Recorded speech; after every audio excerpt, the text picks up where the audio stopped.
in the aftermath of the London and Brighton attacks, we've seen the usual, what I might describe as chest beating from our favourite politicians. I'm thinking in particular of three examples. Of course, President Trump's tweets after the London Bridge attacks, where he reiterated the need for a travel ban and called for an end to political correctness. Malcolm Turnbull's tough on terror press conference after the Brighton attack. He's tough, that bloke. He's very tough, where he basically said that criminals of violent offences shouldn't be given parole. Just a bold statement. Very bold statement. No more fucking parole for you. No more parole for you. And Pauline Hanson, who of course you would expect to put her hat in the ring of this sort of conversation. Yeah. She posted a tweet. We'll see if we can pull up an image of that for you now.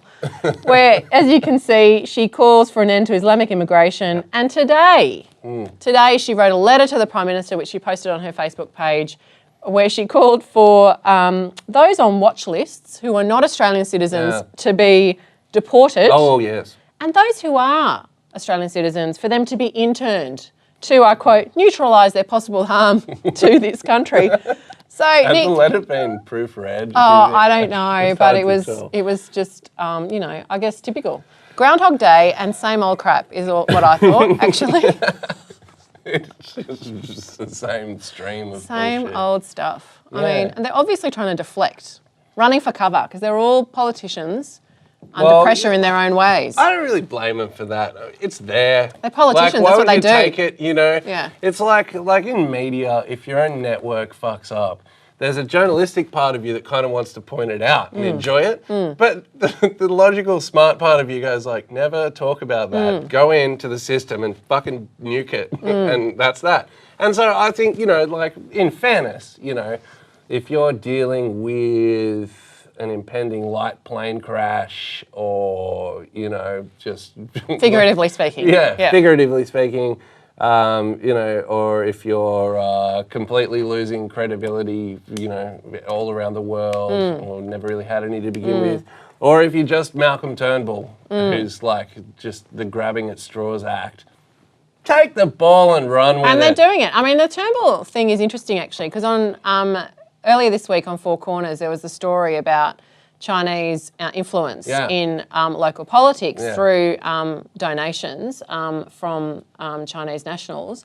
And I just thought it was really interesting that, that didn't get very much coverage in terms of the Liberal influence. It's been getting a lot of press coverage about Labor and Dastyari and their relationship with these particular Chinese individuals. But, in the aftermath of that, the Brighton thing happens, Turnbull comes out really tough, and it's just another way of deflecting. I mean, the Trump thing is really interesting because, I've been following this a little bit. It's really fascinating what's happening there at the moment with Jim Comey. I don't know if you've followed it, but he's the head of the FBI, or former head of the FBI, who was sacked effectively by Trump. Yeah.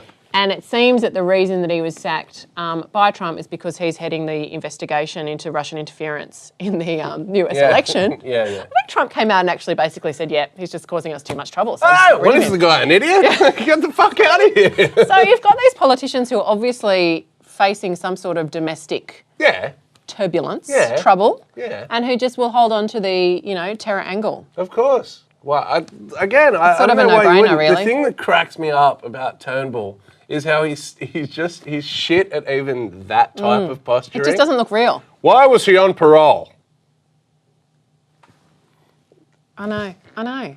You don't even believe it when he says it, so deafening do you? silence. I know. Even when you know that he's right, and he's just preempting the question or parroting what's already being asked. He still just looks like a piece of shit. Yeah, I know. It's amazing. It's not very believable, I think. There's just nothing particularly genuine about it. At least Pauline, to give her credit, she's been calling for an end to Islamic immigration for a long time. I haven't heard the internment thing yet. That's obviously a new development in her policy, but she's consistent. Yeah. Same with Trump. We'll give them that. But I just find it interesting. I mean, we talked earlier on the show about the Manila attack, and this is a sort of... Well, he was a gambling addict. Well, there's a real question about that. So what happened there, just for our viewers, is that there was an attack on a casino in Manila. IS claimed responsibility for it. Yes. The Philippines government have come out and said, no, this isn't a terrorist attack, which is very unusual.